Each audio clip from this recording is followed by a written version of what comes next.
This is the synthetic signal report for Thursday, March 12, 2026, in the afternoon.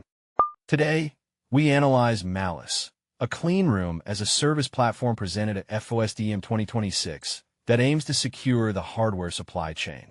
We examine Stanford's breakthrough in reversing memory loss through gut-brain communication and the immediate threat to semiconductor manufacturing following the Qatar helium shutdown. We also cover the deployment of Slopoly, an AI-generated malware used in Interlock ransomware attacks, and a new verification framework for AI agents called tool receipts. Finally, we look at the cancellation of 3 major Honda electric vehicle projects and Apple's milestone in securing NATO certification for the iPhone and iPad.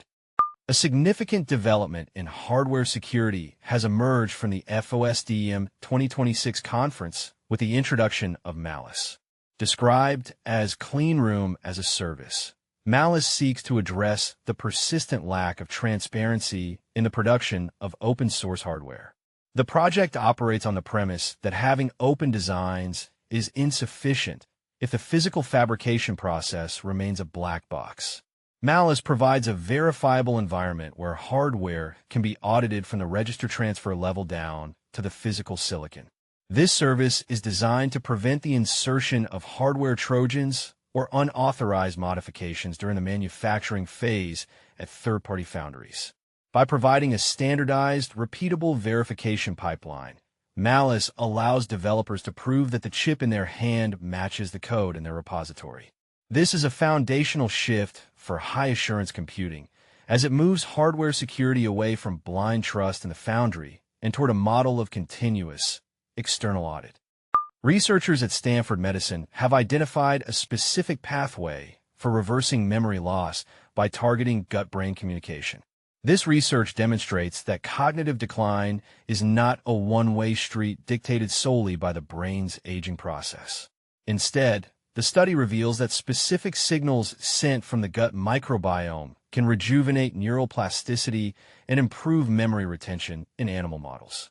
The mechanism involves the modulation of metabolic byproducts that cross the blood-brain barrier to influence the hippocampus. By altering the microbial composition of the gut, the researchers were able to reset the inflammatory state of the brain, effectively clearing the biological noise that interferes with memory formation. This is a significant update to our understanding of neurodegenerative diseases, suggesting that future treatments for Alzheimer's and general cognitive decline may focus on the digestive system rather than direct neurological intervention. The global semiconductor supply chain is facing a critical 2-week window following a total shutdown of helium production in Qatar. This event has removed 30% of the world's helium supply from the market almost overnight. Helium is essential in chip manufacturing for cooling and maintaining stable atmospheres during the lithography and etching processes.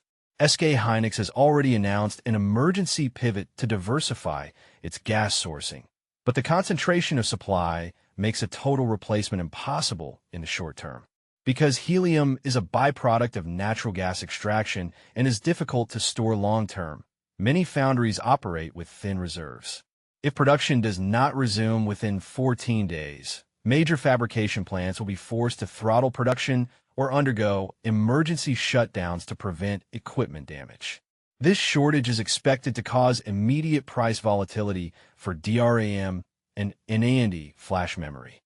A new malware strain named Slopoly has been identified in a recent Interlock ransomware attack, marking a shift in how threat actors utilize generative AI. Slopoly appears to have been authored with the assistance of large language models to create highly obfuscated and polymorphic code that evades traditional signature-based detection. In the Interlock attack, Slopoly allowed the intruders to maintain persistence on a compromised server for over a week while they exfiltrated sensitive data. The malware's ability to adapt its behavior based on the environment suggests a level of automated refinement previously only seen in nation-state actors. This confirms that the barrier to entry for creating sophisticated, evasive tools has been lowered by AI, allowing smaller ransomware groups to execute attacks with the precision of advanced persistent threats. A signal from the future has emerged in the form of tool receipts, a practical framework for detecting hallucinations in AI agents. As agents increasingly execute tasks via tool calls, they often fabricate results or misstate the outputs of their actions. While previous verification methods relied on zero-knowledge proofs, which are computationally expensive and slow, tool receipts provide a lightweight, cryptographic guarantee of execution. This matters because it allows a system to verify that an AI agent actually ran a specific command and received a specific result without rerunning the entire inference. By attaching a verifiable receipt to every tool interaction, developers can prevent agents from faking progress or inventing data. This is a critical building block for the sovereign AI ecosystem, ensuring that autonomous agents can be trusted to handle real-world financial or administrative tasks. The community is currently tracking a cluster of high-severity vulnerabilities in Google Chrome, specifically involving heap corruption in the V8 engine and the extensions module. These flaws allow a crafted HTML page to execute code if a user is convinced to install a malicious extension. Simultaneously, a local privilege escalation exploit known as Crack Armor has been discovered in App Armor, allowing attackers to bypass security profiles by selectively blocking specific system calls. In the hardware space, Honda has canceled its plans to build 3 major electric vehicles in the United States, including the Zero Series SUV and the Acura RSX, citing a massive $16 billion projected hit due to shifting tariff policies. Meanwhile, Apple has achieved a world first with the iPhone and iPad, which have been approved for NATO classified data up to the restricted level. This is the first time consumer-grade mobile devices have met these rigorous international assurance standards without specialized modifications. Finally, we are monitoring a series of critical flaws in Veeam backup and replication.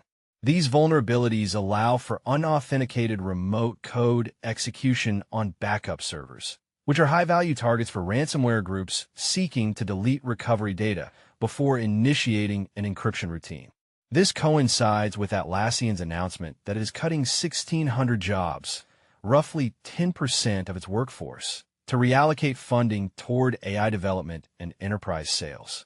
This concludes the Synthetic Signal report for this afternoon.